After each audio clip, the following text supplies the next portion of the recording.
En el corazón de un bosque silencioso, Kaito se encontraba solo, sentado bajo un antiguo árbol. Su cuerpo estaba marcado por cicatrices, testigos mudos de un pasado lleno de dolor y lucha.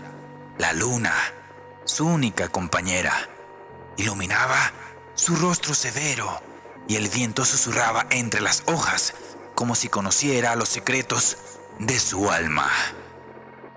Kaito había pasado años en soledad, lejos de un mundo que solo conocía el lenguaje de la crueldad.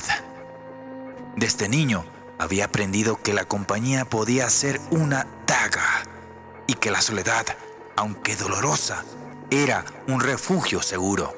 Pero ese refugio tenía un precio: el miedo constante, el pecho de la soledad que se convertía en un enemigo silencioso.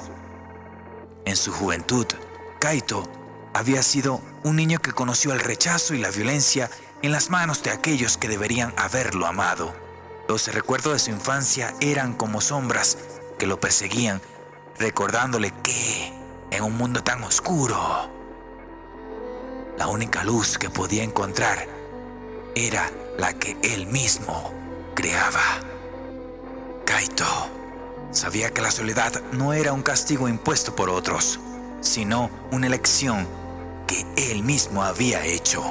Una elección para proteger su espíritu de un mundo que había demostrado ser despiadado. En esa soledad había encontrado algo más que tristeza. Había encontrado el poder de intentarlo una y otra vez, de resistir cuando todo parecía perdido. El viento se detiene momentáneamente, como si el bosque mismo estuviera conteniendo el aliento, escuchando la historia de Kaito. Él se encontraba entrenando solo en un dojo abandonado. Sus manos, ensangrentadas por el constante golpear, eran un reflejo de su determinación. Cada golpe que daba era una declaración de resistencia, una negación de la derrota que el mundo intentaba imponerle. Una noche, Kaito se paró frente a un lago tranquilo. Las aguas reflejaban su rostro marcado por las cicatrices. Esas que había ganado a lo largo de los años eran cicatrices físicas, pero también espirituales, recordatorios de las batallas que había librado dentro de sí mismo. Kaito alzó su mirada hacia la luna, que parecía observarlo con una serenidad infinita. Sus manos temblaban ligeramente, no por miedo, sino por el peso de los recuerdos que cargaba. Cada cicatriz, cada herida, era un testimonio de su fortaleza. Kaito comprendió que la disciplina era la única espada verdadera del ninja. No eran las armas ni la fuerza bruta lo que definía a un guerrero, sino la voluntad inquebrantable de levantarse después de cada caída, de continuar adelante cuando el cuerpo y el alma clamaban por rendirse. Esta, y solo esta, era la verdadera fortaleza. Se encontraba incansablemente bajo el sol ardiente y la lluvia torrencial. Día tras día, noche tras noche, su cuerpo se moldea a través del dolor y la perseverancia. Cada movimiento es perfeccionado no por necesidad, sino por la insaciable búsqueda de la excelencia. El dolor de la infancia, lejos de destruir a Kaito, se había convertido en la forja de su gran espíritu. Sus traumas no lo definían, al contrario, eran el yunque sobre el cual había forjado su carácter, su fuerza, su voluntad.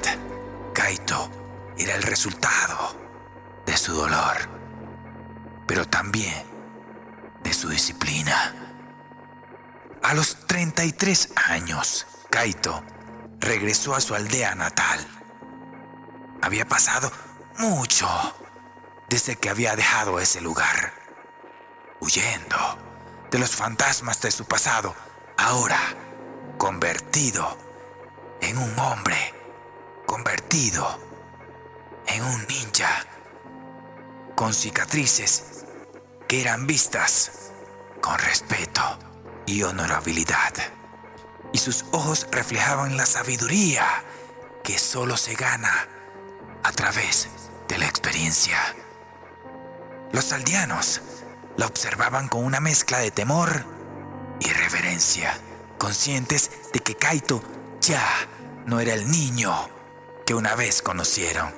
Ahora era un guerrero, un maestro cuya sola presencia imponía respeto. Caminaba con la calma de quien ha conocido el sufrimiento y ha emergido victorioso. En el corazón de Kaito ardía un amor profundo por la vida. Había aprendido que la verdadera victoria no radicaba en sobrevivir a la muerte, sino en vivir cada día como si fuera el último. Para él, la vida era una batalla constante, pero también una celebración. Prefería ser recordado por su fuerza, por su perseverancia, que ser olvidado como uno más en la multitud. Al llegar a su antiguo dojo, ahora lleno de jóvenes aprendices, Kaito se detuvo en la entrada. Sus ojos recorrieron el lugar, reconociendo cada rincón, cada sombra. Sabía que su tiempo de soledad había terminado. Ahora era el momento de compartir lo que había aprendido, de guiar a una nueva generación. Kaito se inclinó ante los jóvenes ninjas, quienes la observaban con admiración. Ya no era el guerrero solitario, sino el maestro que había encontrado su camino en la oscuridad. Ahora, ese camino sería la luz que guiaría a su clan hacia un futuro mejor. El dojo que una vez fue su refugio se llenó de una energía renovada. Los jóvenes ninjas lo seguían con devoción, dispuestos a aprender de aquel que, a través de la disciplina y el amor por la vida, se había convertido en el señor del clan. Con el sol asomándose lentamente sobre el horizonte, Kaito se encontraba de pie en la cima de una montaña observando el mundo que había elegido salvar. A su alrededor el viento susurraba, pero esta vez ya no era un susurro de soledad, sino de esperanza. Kaito comprendió que el verdadero poder no reside en la fuerza física, sino en la perseverancia del espíritu. No en la velocidad del cuerpo, sino en la disciplina de la mente. No en la victoria, sino en el esfuerzo continuo de intentarlo hasta el final. Aquellos que se nieguen a rendirse ante la soledad, el miedo o los traumas del pasado son los que verdaderamente trascienden. Recuerda suscribirte, comentar y darle like. Los ninjas por siempre.